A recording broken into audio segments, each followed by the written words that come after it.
In the silent dark of deep space, a research starship drifts far from Earth with only 3 living beings on board. A handsome, short blonde hair, 28 years old, athletic build man named Ethan, a beautiful, long blonde hair, 27 years old, slim athletic build woman named Lana, and something else hidden behind steel doors and red emergency lights. When the ship's artificial lunar cycle nears its peak, strange howls echo through the metal corridors. Systems fail without reason. Doors open by themselves. Claw marks appear on the walls. Ethan and Lana begin to suspect that one of them is hiding a monstrous secret. The presence of a terrifying, brown hair, sharp teeth, sharp claws, athletic build werewolf that awakens when the false moonlight floods the observation deck. Tension rises and trust breaks. They must race against time, alarms, and growing fear to discover who the beast really is, how it came on board, and if there is any way to survive the next cycle of light and darkness in the endless void of space. Chapter 1: The False Moon. I remember the first time the ship howled. It was supposed to be a simple research run. 3 weeks out from Earth, just me, Ethan Cole, systems engineer, Lana Reyes, lead biologist, and the ship's AI. No crew, no captain, no drama. Just stars, silence, and data. We were alone in the observation dome when the cycle began. Above us, the ship's artificial moon rose into view, a perfect glowing disk projected over the swirling clouds of the gas giant below. It was used to regulate our sleep patterns during long missions. Gentle, harmless. Full cycle tonight, Lana said, her green eyes reflecting the pale light. You should actually sleep, Ethan. I'll sleep when we're back on Earth, I answered, half joking. Until then, I keep the lights on. The ship dimmed around us as the moon brightened. And somewhere deep inside the hull, something answered with a long, low howl. We froze. That was not the reactor, I said. Lana tried to smile, but her lips did not quite obey. Maybe some metal cooling. You know how it sings. Metal doesn't sound like it wants to eat us. The howl faded into the ventilation system, echoing through ducts and dark spaces we almost never visited. The air felt colder. The dome lights flickered once, then stabilized. Let's check the logs, I said, on the way to the control room. Doors slid shut half a second too slow. A maintenance panel hung loose, even though I had latched it that morning. A faint smell of iron clung to the recirculated AIR and the control bay. The main screen showed nothing unusual. No hull breach, no foreign life forms, no equipment failures. Just our orbit, tight and perfect, around a dead planet and its stormy, nameless gas giant. Then a red banner blinked onto my console. Deck C. Access denied. Manual override engaged. Did you lock Deck C? I asked. Lana shook her head. I haven't gone down there all day. AI, who accessed Deck C? I asked. The AI's voice was calm, too calm. Crew member authorization unknown. Manual lock from interior side. Biometric data corrupted. Lana met my eyes. Interior side. So someone is in there. Or something, I said. The howl came again, lower this time, closer. I checked the internal cameras for Deck C. The feed was black, static washing over the image like a dirty storm. Camera failure, the AI said. Cause unknown. That was when I saw it. In the last frozen frame before the static took over, something had dragged along the wall.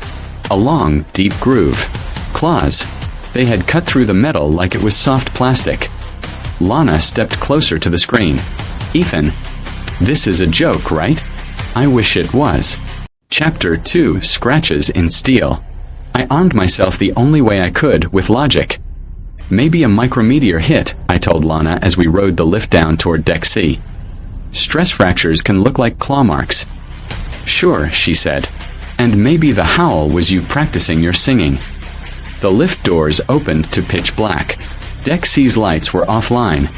AI, restore power, I ordered. Deck C power grid unresponsive, the AI replied. Local manual shutdown detected. I pulled a portable lamp from the emergency kit. The beam cut through the dark, revealing floating dust and the faint shimmer of coolant pipes. The air was colder here. Thin and sharp, we moved slowly. Our boots echoed too loud on the metal floor. The first scratch was small, just a thin silver line on the bulkhead. But as we walked, the marks grew deeper, wider, like something had become more violent with each step. "It's like an animal pacing in a cage," Lana whispered, to the end of the corridor. The main door to storage 7A stood bent inward, its thick composite warped like soft clay. Whatever had pushed from the inside was strong, far stronger than any human. "Lana, stay behind me." Not a chance. I manually cranked the door open a few inches. The lamp's beam slid through the gap and touched something wet and dark on the floor. Blood. Human blood. "AI, are all crew accounted for?" I asked, even though I already knew the answer. "Crew count 2, the AI said. "Ethan Cole. Lana Reyes." "So whose blood is that?" Lana asked. We squeezed inside. Crates floated slightly off the floor, maglock struggling. A heavy cage was bolted to the far wall, its bars twisted and torn open from within. Inside the ruined cage, thick brown hair clung to the metal, matted with blood and flesh. Lana lifted a sample with shaking hands. "This is some kind of mammal. But the DNA is spliced. Human markers. This looks like someone tried to engineer a hybrid." "A hybrid of what?" I asked. Something growled in the shadows behind us. The sound rolled through my bones. Deep, wet, wronged. I turned the lamp point. 2 yellow eyes stared back at us from the dark, far too high off the ground to be human. The light caught a muzzle lined with sharp teeth, brown fur, and claws that dug into the metal as it stepped forward. Terrifying, brown hair, sharp teeth, sharp claws, athletic build werewolf, breathing slow and heavy, stood inside our starship. IT blinked once, like light hurt. "Ethan," Lana breathed, voice cracking. "This is not possible." The werewolf inhaled, nostrils flaring. It looked at me, then at Lana, and something like hunger burned in its eyes. I did the only thing my body allowed. I backed up, dragging Lana with me, and slammed my hand on the emergency door switch. The steel barrier snapped down between us and the creature, barely missing its claws as they slashed at the air. The howling that followed shook the entire deck. Chapter 3. The Secret Experiment. We are A and B. By the time we reached the lift, my lungs burned and Lana was gasping. Behind us, the werewolf's claws hammered the sealed door, each impact sending a shudder through the deck. I in the control room. Lana dropped the blood sample into the analyzer. I locked every door between us and Deck C. "AI, what was stored in 7A?" I demanded. A pause. "Too long." "Classified biological cargo," the AI finally said. "Access restricted by Central Command." "Override." Engineer Ethan Cole. Mission ID Gamma 12. Override accepted. Displaying data. The screen filled with reports. Test logs. Gene maps. Subject codes. Lana scrolled, eyes widening. "They loaded a living weapon on board," she said. "Project Leakin. Designed for deep space warfare. A human base. Merged with something else. Something that reacts to lunar cycles. That's why the artificial moon is here. To trigger it." My stomach turned. They never told us. A short video log played on its own. A man in a lab coat, face tired, spoke into the camera. "Subject shows extreme aggression during peak light cycle," he said. "Strength beyond predicted levels. We are losing control. Command insists on transport to remote facility. We are sending it on the Starship Horizon. Crew has not been informed. I fear for them." The log cut off. Our ship. Our mission. We had been turned into moving cages. But why is it awake now? I asked. The AI should have kept it sedated. Lana pointed to a line of code in the system. A red marker flashed. Sedation. Offline, manual interrupt. "Someone turned it off," she said. The howls came again, now higher in pitch. Angry. Closed. An alert flashed on the main display. "Hull breach. Deck C." "He's tearing through the lower levels," I said. "If he gets to the ventilation shafts, he can reach every deck." "He?" Lana asked. I realized what I had said, and something cold crawled up my spine. Not it. He. The creature was not just a weapon. It had been human once. Maybe it still was, buried under fur and teeth. Lana looked at me. "Ethan, what if it can think?" Then it's choosing to hunt us, I said. Let's move. Chapter 4, Moonlight Protocol. We needed a plan. Hiding would only delay the slaughter. The trigger is the artificial moon, Lana said, pacing. If we can shut it down, we might weaken it. Or slow it. The moon is tied to the ship's core clock, I said. If I kill it, I risk wrecking life support. Risk it, she said. We're already dead if that thing reaches us. I opened the engineering console and dug into subroutines I was never meant to see. There it was, Moonlight Protocol, leak and cycle control, and my finger hovered over the shutdown command. A loud crash came from the deck below. The sound of metal tearing, then a scream. Not an animal scream, a human one. Lana flinched. Ethan, did you hear that? I did. And something in it hurt more than I expected. Pain, rage, and fear. It's still part human, Lana said softly. If we shut down the moon, we might not just starve a monster. We might trap a person inside it. And if we don't, that person will rip us apart, I answered. The AI cut in, voice calm as ever. Warning. Movement detected on Deck B. Structural damage to access hatch 2. That's one level below us, I said. We're running out of time. Maybe we can reason with it, Lana said. I stared at her. You want to talk to the werewolf?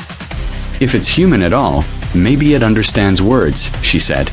Maybe it doesn't want to be this. Would you? The deck shuddered. Dust fell from the ceiling.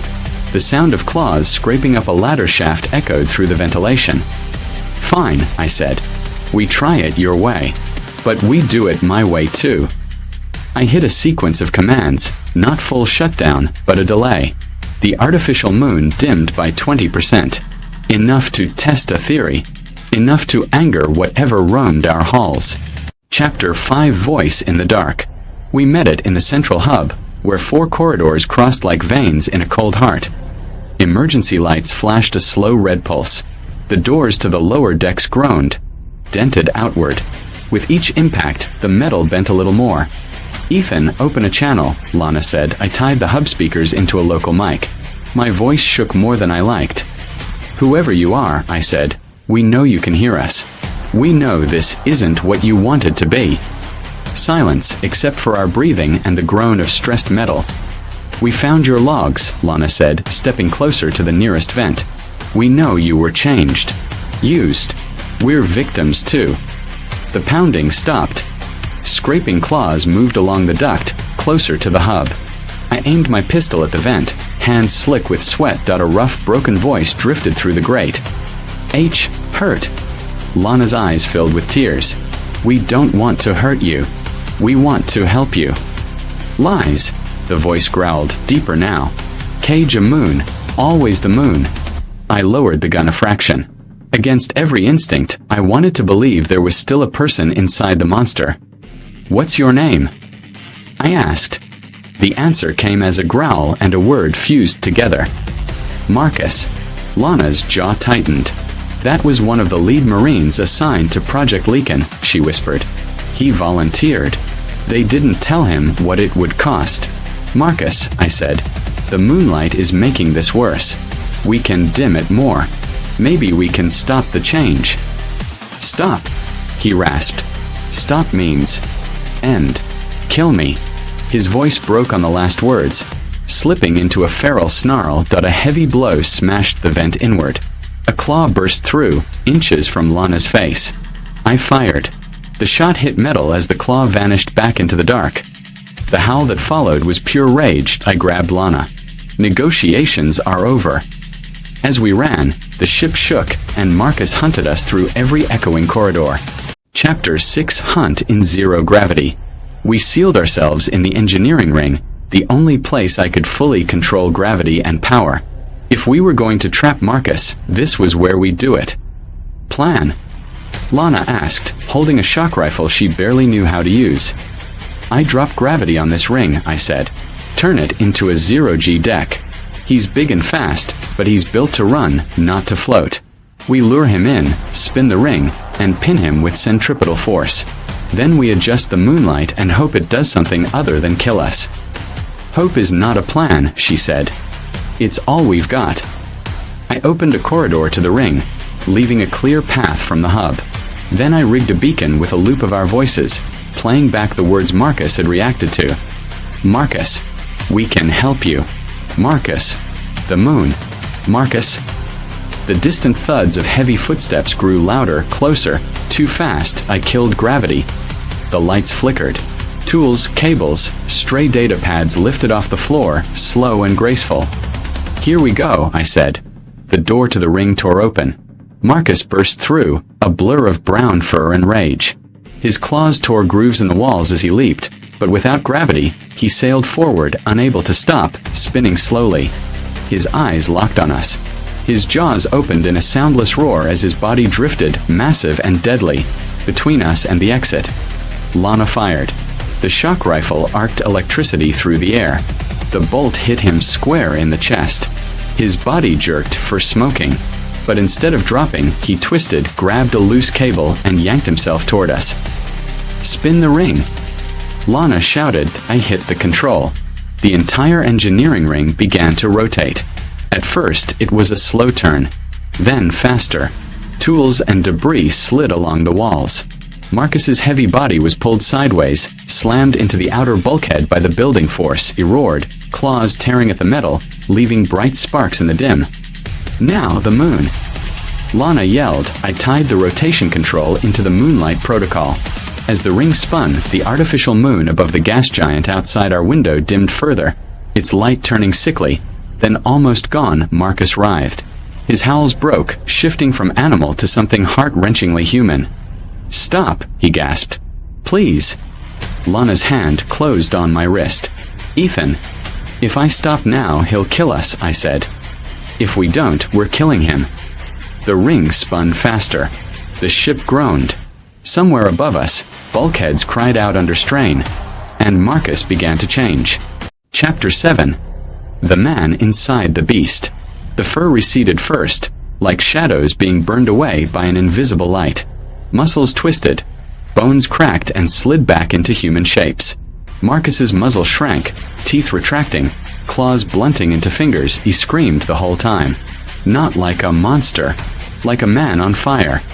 Lana turned away, tears streaking her cheeks. I kept my eyes on him. I had to know if we had done the right thing. When the spinning slowed and I restored a thin thread of gravity, Marcus lay pinned to the outer wall, naked, bruised, covered in blood. Human again. His eyes, once yellow and wild, now a dull brown, focused on us. Turn it off, he whispered. The moon, never again. I stopped the ring. The ship creaked as things settled back into place.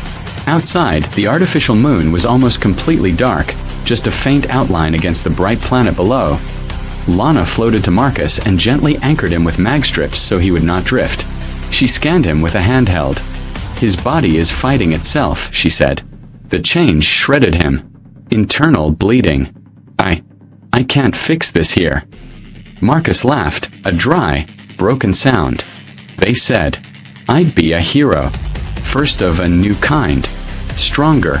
Better. Instead, I'm a weapon they lost. In the mail. Marcus, I said, we can put you in stasis. Freeze the damage until... No, he cut in. If I sleep, the moon comes back. The beast too. You saw what I did. What I am. He grabbed my arm with surprising strength. Promise me. You end this. Me. The project. This ship. All of it. Lana shook her head. There has to be another way. Marcus looked at her, a sad little smile on his ruined face. Doc, sometimes the monster doesn't get cured. Sometimes it just gets stopped. The lights flickered again. The AI spoke. Core instability detected. Rotational stress has damaged the main conduits. Recommend immediate shutdown of non-essential systems. We did not have much time. Marcus's grip tightened. Blow the ship, he said. Send my data into the sun. Don't let them do this again.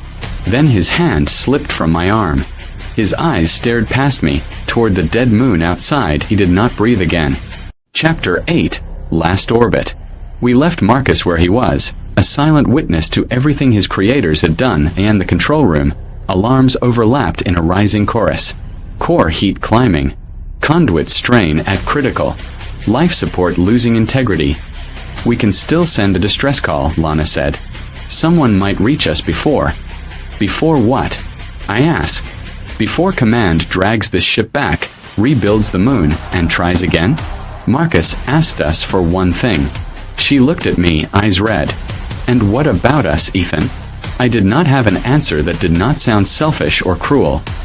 The AI broke in. Warning. Core breach in 15 minutes. Recommend evacuation to escape pod. We had one pod. Built for two, I set a course for the star. A slow, steady fall into the giant burning heart that would turn ship and secrets into ash. Autopilot engaged, the AI confirmed. Lana watched the glowing star grow on the screen. We're really doing this. We're ending it, I said. Or at least trying. We moved through the corridors one last time. Past the scratched walls. Past the sealed decks. Past the cage that had not been strong enough to hold Nightmare and the escape bay. Lana hesitated at the hatch. We could stay, she said quietly. Make sure it works. Make sure the horizon actually burns. Staying won't change the fire, I said. But leaving might change what we do with the story. She studied my face for a long moment, then nodded. We tell everyone, she said. About Marcus. About the moon. About what they turned him into. We strapped into the pod. The clamps released with a dull clunk. The little vessel drifted away from the horizon, our home and prison, until the starship was just a long dark shape against the light of the star. On the main screen, we watched as tiny bursts of flame ran along her hull. Conduits failing. Core flooding with runaway heat. Goodbye, Marcus, Lana whispered as the horizon fell toward the star. The last thing we saw was the observation dome, once filled with fake moonlight, now just a black tear in a bright sky. The ship flared, then vanished into the star's blinding white. Silence filled the pod. Somewhere far behind us, in the emptiness of space, the moon would never rise on Marcus again. But in every dark sky above every world, someone would still look up at the real moon and feel a cold shiver. Not knowing why, I closed my eyes and made a promise to the man inside the beast we would make sure they knew. If you enjoyed this dark journey through space and fear, remember to subscribe to the channel, activate notifications so you never miss a new horror story, give the video a like, leave a comment with your favorite moment, and share it with friends who love scary tales among the stars.